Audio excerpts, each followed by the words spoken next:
आज है 12 मार्च 2024 दिन मंगलवार।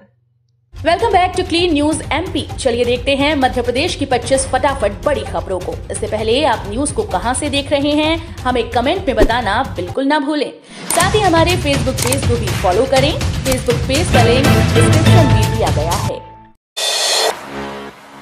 कर्मचारियों को करना होगा महंगाई भत्ते के लिए और इंतजार। कैबिनेट बैठक में कर्मचारियों के 4% महंगाई भत्ते को लेकर कोई फैसला नहीं हो पाया है। संभावना जताई जा रही थी कि लोकसभा चुनाव से पहले सरकार डीए के प्रस्ताव को मंजूरी दे सकती है, लेकिन ऐसा नहीं हुआ। कर्मचारियों को फिर से निराशा हाथ लगी। इधर केंद्र ने जनवरी 2024 से फिर 4% डीए बढ़ा दिया है, जिसके बाद केंद्रीय कर्मचारियों का डीए 50% हो गया। लेकिन प्रदेश कर्मचारियों को अब तक 42% डीए का लाभ ही मिल रहा है, जो केंद्र से 8% कम है। राज्य कर्मचारियों को 4% होना है वृद्धि। देरी के चलते बढ़ रही नाराजगी। डीए की देरी के चलते कई बार कर्मचारी अपनी नाराजगी जता चुके हैं और सीएम के नाम ज्ञापन भी सौंप चुके हैं। कर्मचारियों को आशंका है कि अगर इस महीने ऐलान नहीं हुआ तो आचार संहिता के चलते फिर मामला जून तक अटक जाएगा। अब अंतिम फैसला कर्मचारियों को लेना है। किसानों को गेहूं पर एमएसपी के साथ बोनस। इन आदिवासियों के गांव में पहुंचेगी बिजली। गेहूं के उपार्जन के लिए 30,000 करोड़ रुपए की प्रतिभूति की गारंटी सरकार ने दी है। प्रदेश सरकार गेहूं के उपार्जन पर प्रति क्विंटल 125 रुपए का बोनस देगी। अभी 2,275 रुपए समर्थन मूल्य है, उसके ऊपर ये राशि मिलेगी। और प्रधानमंत्री जनजातीय आदिवासी न्याय महाअभियान के अंतर्गत बैगा भारिया सहारिया जनजाति के लोगों के घरों पर बिजली पहुंचाने का निर्णय लिया गया है। सीएम मोहन यादव ने दी बड़ी सौगात। पीएम श्री एयर एम्बुलेंस सेवा निःशुल्क। कैबिनेट बैठक में पीएम श्री एम्बुलेंस सेवा का अनुमोदन किया गया, जिसमें एक हेलीकॉप्टर और हवाई जहाज रहेगा। आयुष्मान कार्ड धारक इसके पात्र होंगे। उन्हें निःशुल्क इसकी सुविधा मिलेगी। यदि कोई व्यक्ति निजी अस्पताल में इलाज कराने जाएगा तो उसके लिए एक शुल्क रखा जाएगा।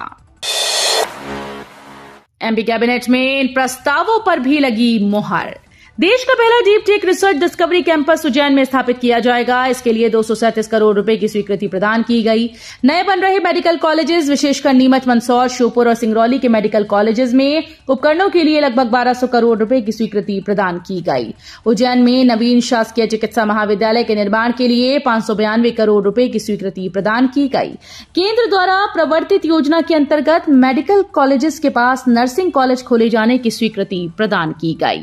इनमें प्रदेश में 13 नर्सिंग महाविद्यालय खुलेंगी। साइबर तहसील को पूरे प्रदेश में लागू किए जाने का निर्णय का होगा अनुसमर्थन। नगरीय विकास और आवास मंत्री कैलाश विजयवर्गीय ने कहा कि बैठक में चर्चा हुई है कि एमपी में साइबर तहसील लागू करने के निर्णय का अनुसमर्थन किया। साइबर तहसील को पूरे प्रदेश में लागू किए जाने का निर्णय का अनुसमर्थन होगा। धार्मिक न्यास और धर्मस्व विभाग का संचालन उज्जैन में स्थानांतरित होगा। वहीं खाद के लिए 850 करोड़ रुपए की गारंटी सरकार मार्कफेड को देगी। सीएए लागू होने से एमपी के नेताओं ने जताया पीएम मोदी का आभार। देश में सीएए लागू करने को लेकर मध्य प्रदेश के मुख्यमंत्री मोहन यादव समेत बीजेपी नेताओं ने पीएम मोदी का आभार जताया। सीएम मोहन ने ट्वीट किया कि एक ऐतिहासिक फैसला है। मानव कल्याण के लिए समर्पित कदम के लिए प्रधानमंत्री का बहुत बहुत आभार। पूर्व सीएम शिवराज ने लिखा कि मोदी की गारंटी मतलब हर गारंटी के पूरा होने की गारंटी।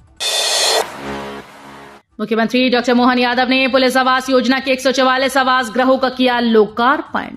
प्रदेश की सुरक्षा में तैनात पुलिसकर्मियों के लिए मुख्यमंत्री आवास योजना के अंतर्गत 25,000 मकान बनाने का लक्ष्य है, जिसमें 11,500 मकान बनना आरंभ हो गए और लगभग 10,000 आवास पूर्ण हो गए हैं। इस कड़ी में भोपाल में 144 आवासों का शिलान्यास किया।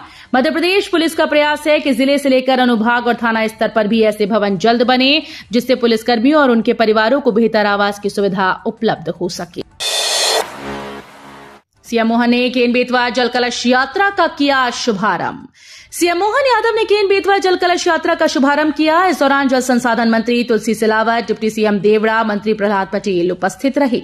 आयोजन के तहत संबंधित गांव में आज से 13 मार्च तक जल जागरूकता कार्यक्रम आयोजित होंगे। इसके अंतर्गत केन बेतवा लिंक परियोजना व पार्वती काली सिंध चंबल लिंक परियोजना के 17 जिलों के संभावित 3,614 गांव में कलश यात्रा व जल आधारित तमाम कार्यक्रम होंगे। इंदौर में 2,550 करोड़ से बनकर तैयार होगा मेट्रो अंडरपास। इंदौर में मेट्रो प्रोजेक्ट का काम तेजी से जारी है। पिछले दिनों अंडरपास को लेकर टेंडर निरस्त कर दिए गए थे, लेकिन अब टेंडर जारी करने की प्रक्रिया फिर से शुरू कर दी गई। फीडिंग एजेंसी एशियाई डेवलपमेंट बैंक ने कुछ कमियां बताई हैं। उन कमियों को पूरा करने के बाद टेंडर जारी कर सकती है।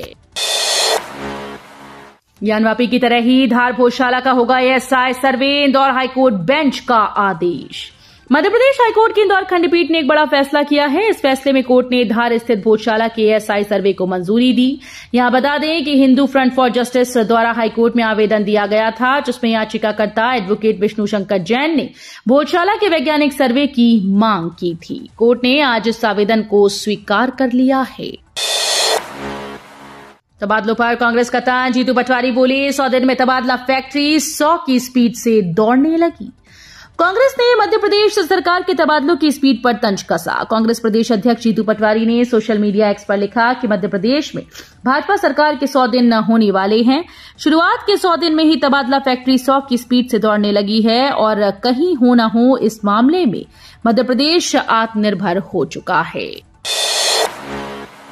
मध्य प्रदेश में धूप में बड़ी चुभान, मार्च के आखिर तक 40 डिग्री सेल्सियस पहुंच सकता है तापमान। मध्य प्रदेश में मौसम के रुख में बदलाव जारी है। ठंडी हवा, वर्षा, ओलावृष्टि के बाद तापमान में वृद्धि होने जा रही है। पूर्वी हवाएं चलने से धूप में चुभन तेजी से बढ़ गई है। मौसम के जानकारों के अनुसार मार्च के आखिरी सप्ताह में तापमान 40 डिग्री सेल्सियस तक पहुंच सकता है। मौसम पूरी तरह से शुष्क होने से दिन और रात के तापमान में धीरे धीरे बढ़ोतरी देखी जा रही है। शुरू करेगी बूथ विजय अभियान, 10 दिनों तक बूथ पर 2 घंटे बिताएंगे मंत्री, पार्टी पदाधिकारी और कार्यकर्ता। भारतीय जनता पार्टी लोकसभा चुनाव की तैयारी में जुट गई है। इसके तहत अब पार्टी 13 मार्च से बूथ विजय अभियान शुरू कर रही है। इसमें प्रदेश सरकार के मंत्री, पार्टी पदाधिकारी और कार्यकर्ता 10 दिनों तक बूथ पर 2 घंटे बिताएंगे। यह अभियान 22 मार्च तक चलेगा। इस बार पार्टी नेतृत्व ने पिछले चुनाव के मुकाबले 10% वोट बढ़ाने का लक्ष्य तय किया है। पार्टी के सभी 41 लाख सक्रिय कार्यकर्ता, मुख्यमंत्री, मंत्री, पार्टी पदाधिकारी और जनप्रतिनिधि अभियान के 10 दिनों में बूथों पर पहुंचकर 2 घंटे बिताएंगे। एमपी की दीदियों से पीएम मोदी ने किया वर्चुअल संवाद। नमो ड्रोन दीदी योजना के तहत पीएम मोदी ने देश भर की ड्रोन दीदी और समूह की सदस्यों को संबोधित किया। कार्यक्रम में भोपाल में 102 ड्रोन दीदियों ने ड्रोन उड़ाया। यहां एमपी की 89 और महाराष्ट्र की 13 दीदियां शामिल हुई। दीदियों से पीएम ने वर्चुअल संवाद किया। एमपी में कांग्रेस को तगड़ा झटका, अरुणोदय चौबे और शिवदयाल बागरी बीजेपी में शामिल। एमपी में कांग्रेस को तगड़ा झटका लगा। कांग्रेस के दिग्गज नेता अरुणोदय चौबे और शिवदयाल बागरी बीजेपी में शामिल हो गए। पूर्व मंत्री दीपक का बीजेपी में प्रवेश का मामला लटक गया है। चौबे ने कहा कि मैंने ईमानदारी से कांग्रेस पार्टी की सेवा की, पार्टी ने भी मुझे बहुत सम्मान दिया, मुझे अभी प्रत्याशी भी बनाया जा रहा था, लेकिन पीएम मोदी के नेतृत्व में जो हो रहा है इससे मैं प्रभावित हुआ हूं। राज्य विधिक सेवा प्राधिकरण की अच्छी पहल, प्रदेश में पहली बार बेसहारा मानसिक दिव्यांगों को नाम देने की तैयारी। शहरों में घूमने वाले बेसहारा मानसिक दिव्यांगजनों के लिए अच्छी खबर है। मध्य प्रदेश राज्य विधिक सेवा प्राधिकरण की तरफ से एक नई पहल की शुरुआत की गई, जिसमें अपना नाम पता भूल चुके मानसिक दिव्यांगजनों को प्राधिकरण की तरफ से आधार कार्ड बनाकर नाम दिया जाएगा। मध्य प्रदेश में 1 मई से 15 जून तक स्कूली विद्यार्थियों के लिए रहेगी गर्मी की छुट्टियां। मध्य प्रदेश स्कूली शिक्षा विभाग ने गर्मी की छुट्टियों की घोषणा कर दी है। प्रदेश में विद्यार्थियों के लिए 1 मई से 15 जून तक ग्रीष्मकालीन अवकाश रहेगा। वहीं शिक्षकों के लिए 1 मई से 31 मई तक अवकाश रहेगा। इसके साथ ही स्कूली शिक्षा विभाग ने इस वर्ष दशहरा, दीपावली और शीतकालीन अवकाश की घोषणा भी कर दी है, जिसमें 11 अक्टूबर से 13 अक्टूबर तक दशहरे का अवकाश रहेगा। 29 अक्टूबर से 3 नवंबर तक दीपावली का अवकाश रहेगा। इंदौर में दौड़ेंगी 150 ईवी बसेस, कुमेडी में होगा charging station. Atal Indore city transport services limited द्वारा बीआरटीएस पर ईवीआई बसेस का संचालन शुरू कर दिया गया है। अब जल्दी शहर में 150 ईवी बसेस का संचालन होगा। ये सभी बसेस 2 मीटर लंबी होंगी ताकि तंग रास्तों पर भी संचालन हो सके। वर्तमान में शहर में 65 मिनी बसेस का संचालन किया जा रहा है, लेकिन सभी डीजल से संचालित हो रही हैं। उज्जैन में एयरपोर्ट बनाने की तैयारी, 250 एकड़ जमीन की है आवश्यकता। ग्वालियर में बने राजमाता विजयाराजे सिंधिया एयरपोर्ट के नए टर्मिनल भवन के उद्घाटन समारोह में केंद्रीय नागरिक उड्डयन मंत्री ज्योतिरादित्य सिंधिया ने भगवान महाकाल की नगरी उज्जैन में एयरपोर्ट बनाने की घोषणा की।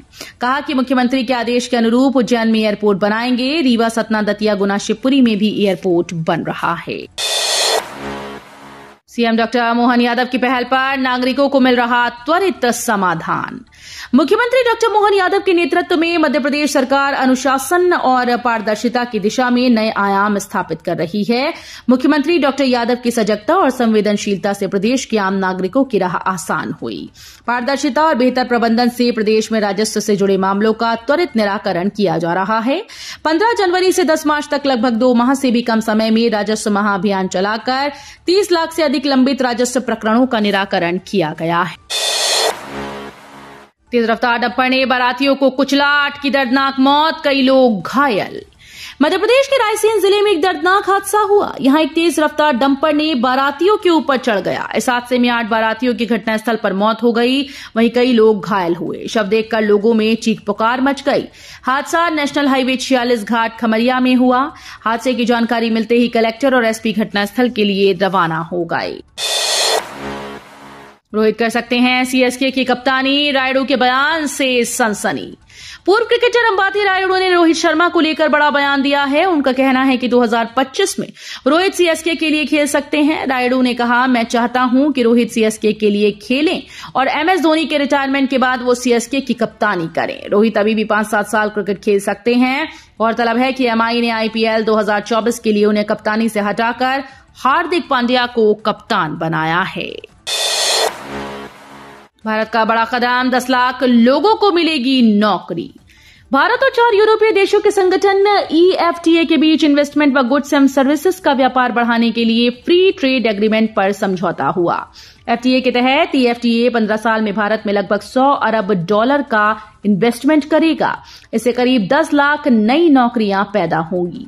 आइसलैंड, लाइकेस्टाइन, नॉर्वे और स्विट्जरलैंड EFTA के मेंबर हैं। पीएम मोदी ने नमो दीदियों के खाते में भेजे 10,000 करोड़ रुपए। पीएम मोदी दिल्ली में आयोजित सशक्त नारी विकसित भारत कार्यक्रम में शामिल हुए। इस दौरान उन्होंने नमो दीदी योजना के तहत लाभार्थी महिलाओं को 10,000 करोड़ रुपए की राशि ट्रांसफर की। इसके साथ उन्होंने रिवॉल्विंग फंड, सामुदायिक निवेश फंड और बैंक ऋण के साथ साथ 1000 ड्रोन नमो ड्रोन दीदियों को वितरित किए। तो ये थी आज की 25 फटाफट बड़ी खबरें। अगर आपको न्यूज पसंद आई हो तो वीडियो को लाइक और शेयर जरूर करें। धन्यवाद।